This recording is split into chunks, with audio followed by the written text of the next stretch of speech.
So Bellator is back this weekend from Milan, Italy, and in the main event of Bellator 287, we have got a matchup between Adam Piccolotti and Mansour Barnaoui at 155 pounds. 15 fights on this Bellator card, and we'll be honest with ourselves here, a lot of these are pretty simple to predict. I'll go through them, but a lot of these are pretty one-sided matchups. I mean, the main event is an exception to that, but other than that, there's not many fights that, I can see going the other way. So we'll go through them, all 15 fights coming up here this Saturday night from Milan, Italy. And folks, if you have not yet, make sure to hit that subscribe button down below for some more Bellator here on the channel. Yesterday, we posted our UFC Vegas 63 predictions with Calvin Kattar and Arnold Allen in the main event, and then later tonight, should be coming out if hopefully I have time, Jake Paul, Anderson Silva will be doing a breakdown or prediction on that fight coming up later today as well. Okay, so the first four fights, we're starting off here with Oleg and Denis Stojanik.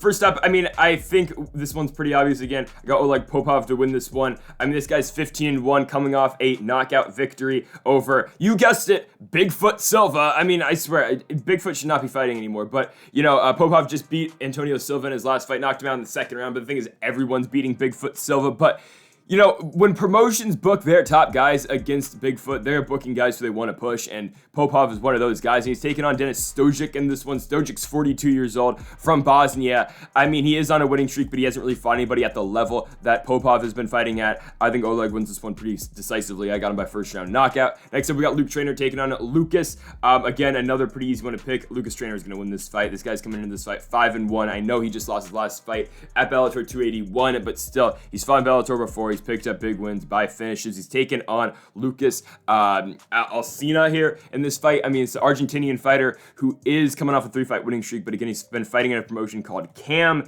It's a regional promotion, I believe, in Argentina.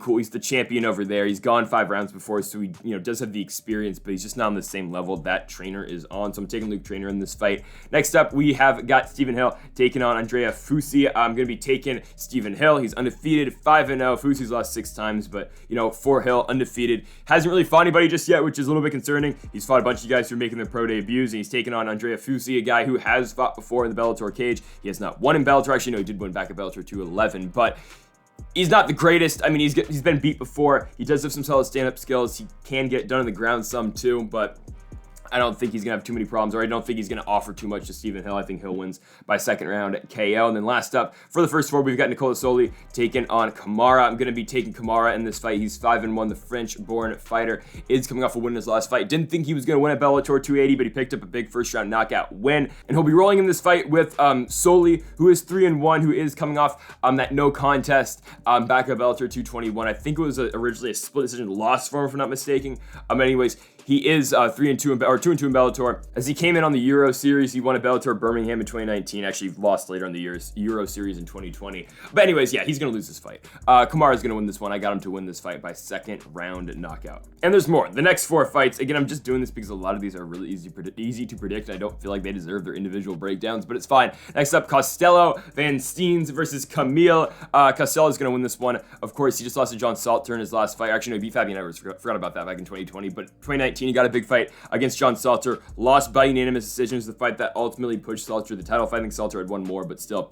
Van Steens is a good guy. He's been in there for a while with Bellator. His only loss being to Salter, coming off that split decision victory over Fabian Edwards. And Bellator thinks pretty highly of Fabian Edwards, as he'll be in the co-main event tonight. And Costello is a guy who's already gone in there and beat Fabian Edwards. Given it was a close fight, he barely won by split decision, but still, Van Steens has gone in there and beat a solid fighter in Edwards. He's going to try to ground his opponent for the most part. And, Camille Onisik is an ACA fighter. He's coming off 2 straight wins over there in that promotion. Obviously, I think he's going to try to keep it standing. It should just be Costello trying to get this one on the ground, avoiding the stand-up game out of Camille, and he should be able to win this one. I got Costello Van Steens to win this one by decision. Next up, we got Yves Landu taking on Walter. Landu's going to win this fight. He's coming off the win over Gavin Hughes earlier this year with Bellator. I know he lost to Tim Wilde before that, but, Yves Landu's a pretty solid fighter. He's taking on Walter Cognardo. Honestly, I'm not too familiar with him because he is coming off a loss in his last fight in Brave. It's a setup fight. They're trying to get Landu a victory. I'm not familiar with Walter at all. I'll keep it a buck with you. He's an SPG Ireland guy. Got solid hands apparently, but he has been finished a couple times in the past too. Landu's solid everywhere. He should be able to win this fight. I got him to win this one by knockout in the first round. I think it's a mismatch. I think a lot of people do think it's a mismatch as well. Next up, we got Chiara Penko taking on Manuela Marcinetto. For Penko, of course, coming off a victory in her last fight at Bellator 281 over over Lanchana Green, winning that fight by unanimous decision. She won a fight before that in Bellator as well by armbar, and that was solid for her because she was coming off that 1-1 start to her Bellator career, losing to Danny McCormick and then winning her fight after that at the Euro Series in 2020.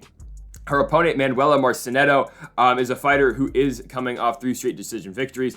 In her last fight, winning the Centurion Fight Championship by winning that fight by split decision over Danny McCormack, same fighter who McCormack did beat Penko earlier in Penko's Bellator career. But I think at this point, Penko is still better than Manuela Marcinetto. So I'm going to be taking Chiara Penko to win this fight by decision. And last up, we've got Kamidov taking on Jose Maria Tomi.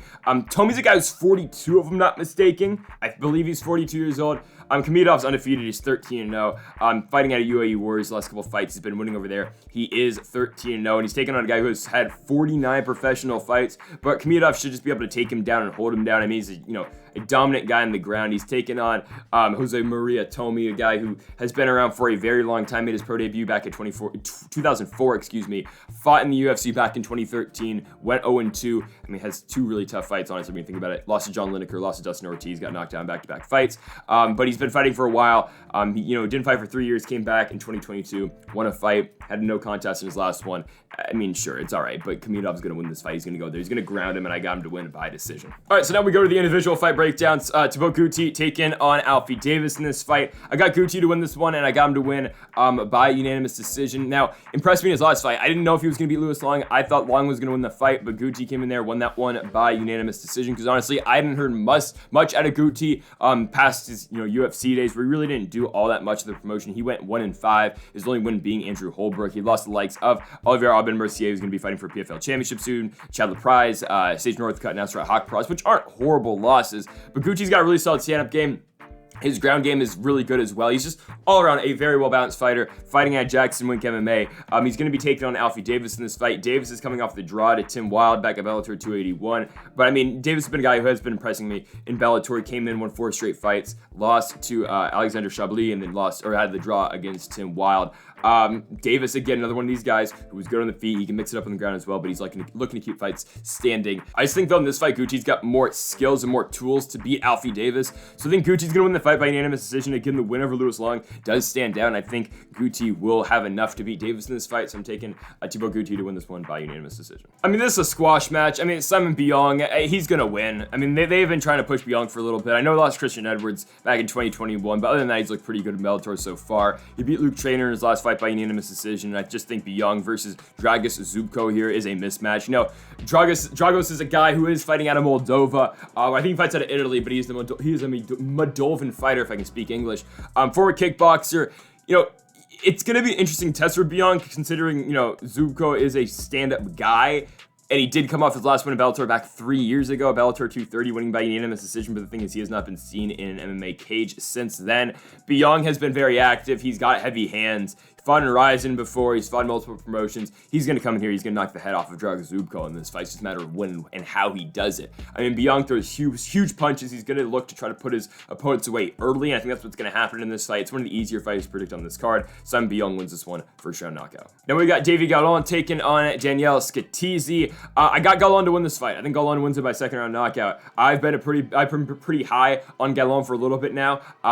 He's won back-to-back fights now, or he's won 5 straight fights now, but 3 straight in the Bellator cage after, beating Ross Pearson with that huge rolling thunder kick in 2019. He comes into Bellator, beats Ken Musa, beats Charlie Learley, beats Benjamin Brander in his last fight with the crucifix finish while on the ground. And he's going to be taken on, in this fight, Danielle Scatizzi. He will be at home in Italy, but Scatizzi just lost his last fight to Vladimir Tokov. Of course, Tokov, though, is very good, and you really don't expect Scatizzi to win a fight like that. He beat Brian Hoory before that, beat Gavin Hughes, lost to Alfie Davis, and that's really been his Bellator career so far. He fought in Bellator back in 2016, one of those Italy cards back then. But I just don't think Scatizzi's good enough to compete with Gallon. I think if Gallon is able to get this fight in the ground, he's going to drown Scatizzi down there.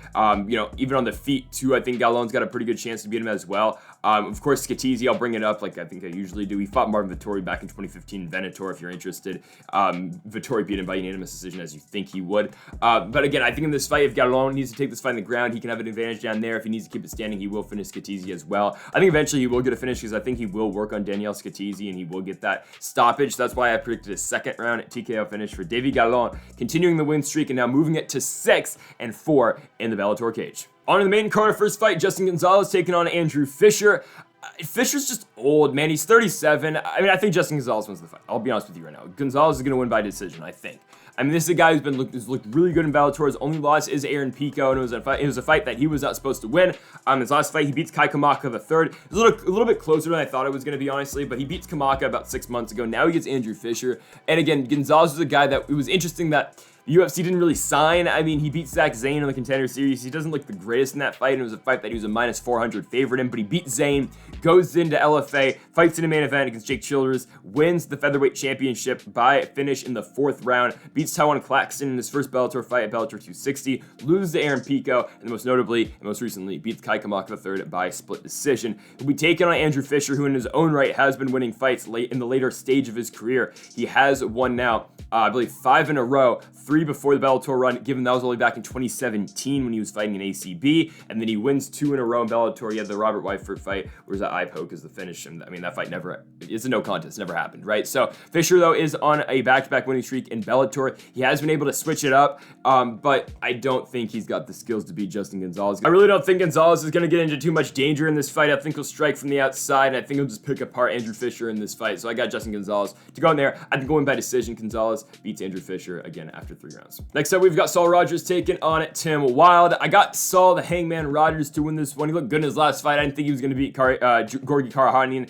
He wins it by unanimous decision, and really just for Rogers, he's had a tough run so far in Bellator just because look at the guys he's fought. I mean, Karahanian he beats by decision. I thought he was going to lose. He was supposed to fight Soren Bach earlier this year. Fight never happened. He lost to Mads Burnell. He got choked out in the 2nd round, but that's going to happen to you. Burnell's a really good guy. He won a couple fights, beat Aiden Lee, but lost to Daniel Weichel as well. And, you know, say what you want about Weichel on this point of his career, but the thing is Weichel is older now. He's older, but he's still had a million fights, and he's still coming off a victory in his last one over Robert Whiteford. So Weichel can still do it. Rogers just has had a couple tough fights in Bellator so far. He's really good on the ground, though, and if Rogers can get you down there, it is trouble. Now, he's going to be taking on Tim Wilde, and obviously in this fight, Wilde's going to try to keep it standing. Rogers is going to try to bring it to the mat. And for Wilde, his last fight was a draw, the Alfie Davis fight at Bellator 281. Before that, he beat Yves Landu. He beat Charlie Leary before that. Had a loss where he lost by, Brent Primus got him in the Gogo Plata, finished him in the 1st round, and that's really been Wilde's, run so far in Bellator. This is all dependent on if he can keep this fight standing with Rogers, because if Rogers can get him down, it's going to be a long night for him.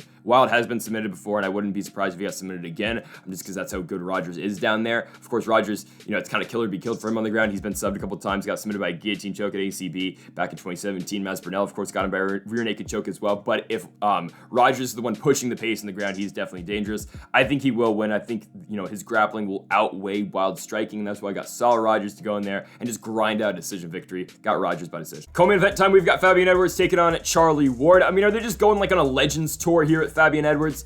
I mean, he just beat Lyoto Machida. Is this just his thing now? He's going to go in and beat old guys? I mean, I'm half joking, half serious. Charlie Ward is old. He's 41 years old. And yes, he is coming off of 3 straight wins. And yes, he has looked good recently. But he has not fought anybody close to the level of Fabian Edwards. You can say what you want about Edwards. He lost to Costel Van Steens. He lost to Austin Vanderford in back-to-back fights. And sure, where's Vanderford now? He's got knocked out in his last fight by Aaron Jeffrey. But it's fine. Edwards is still a solid guy, and you look at his last fight, and when they book him against a guy like Lyoto Machida, who honestly should not have been there when he was fighting Edwards in his last fight, at Bellator 281, and I still want to see Lyoto go to the UFC and fight, Shogun in their final fight, both of them, but it's not happening because Shogun's going to go get knocked out in January in Brazil, but I was hoping that was going to be Lyoto's spot, but still, Edwards went in there and, took care of business against Lyoto Machida, an old Lyoto Machida. And I'll be honest with you, I picked Machida. I thought Machida was going to go in there and take advantage. But when they book Edwards against guys who's supposed to beat or guys who are older, he's going to take advantage. And he's going to beat Charlie Ward. Ward is old. He's 41 years old. They have been very specific on who they've booked Charlie Ward against. Like, Alan Carlos is not a guy who's a world beater or nothing. They have booked him against guys he is supposed to roll through. And now they are, pushing his name onto Fabian Edwards. Edwards will take advantage, and just like he did against Lyoto Machida, he is going to go in there and knock Charlie Ward's head off in the 1st round. Edwards is quicker, he's got more power, he's faster, his footwork's better, his head movement's better. Fabian Edwards beats Charlie Ward. He's going to get it done by 1st round knockout. And your main event going 5 rounds in the Bellator cage, we have got the Bellator debut of Mansour Barnaoui, and he'll be taking on Adam Piccolotti, starting first with Piccolotti in his last fight, picking up the decision victory over Gorgi Karahanyan back in February of this year, winning it by unanimous decision. And for Piccolotti, it's been trading wins and losses recently. You go back to 2018, the win over James Terry, then got booked in probably his biggest fight to date. Big underdog going to the Benson Henderson fight, but didn't win the fight, but fought a good fight against Benson Henderson, losing it by split decision, then turned that into a submission win over Jake Smith. Lost to Sydney Outlaw after that by split decision. Outlaw's again a guy who is at the top of the weight class in this and then most recently, Piccolotti went in there, beat Gorgi Karahanyan, and then he was supposed to fight Tofik Musayev back at Bellator 283. Of course, Musayev though eventually got pushed to the main event spot against Sydney Outlaw, and you kind of feel like this is a fight that Bellator is giving Piccolotti in this main event spot in Milan, Italy, to kind of make up for the loss of that fight against Musayev. Would have been a very tough fight for him considering how the main event ended up going with Tofik Musayev, but still Piccolotti is back and he'll be taking on Mansour Barnaoui in this fight. Should be a competitive fight on the ground because you know what Piccolotti is going to bring. He has been submitted before in the past, but given it was Gouti Yamuchi back at Bellator 183, but that is where Piccolotti wants fights. He wants to get fights on the ground, and he wants to drag him down there, but he's taking on a guy, Mansour Barnaoui, who does have the stand-up skills as well. Barnaoui has shown that he can get knockouts as well. You look at his fight at Road FC 52 in the main event, winning by flying knee knockout in the 3rd round.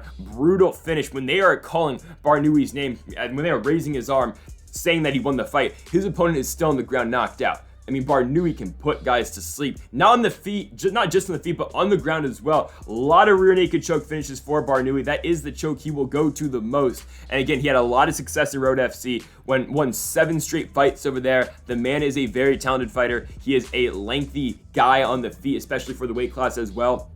He's going to be a little bit taller than Piccolotti in this fight too. And again, making his Bellator debut in a big spot in a main event. And Barnaoui has fought some big name guys. Now, he hasn't won any of those fights. He's fought Mateusz Gamrot, lost to him in 2016 by decision. He lost to Islam Makhachev back in 2013 at M1, and he lost to Kevin Lee as well back in 2012. But this is his time. This is his first big fight under the bright lights. He's going to go in there. He's going to beat Adam Piccolotti. I think he's going to give him danger on the feet. I think the ending result of this fight and the ending sequence of this fight will be Barnaoui knocking down Piccolotti in the 3rd round and then getting him on the ground. Piccolotti's going to give his back. Barnaoui's going to sink a rear naked choke, and he is going to win his first fight in Bellator in the main event in Milan, Italy. We are going with Mansour Barnaoui to beat Piccolotti by 3rd round sub, immediately inserting himself at the top of this Bellator lightweight division. And folks, thank y'all for watching our Bellator 287 predictions here on the channel. Come back later tonight for our Jake Paul Anderson Silva main event breakdown. I know it's boxing, but still, Anderson Silva means a lot for MMA, so we're going to have that coming up later tonight. Thank you for watching. Make sure that subscribe button down below for more, and Mamba forever.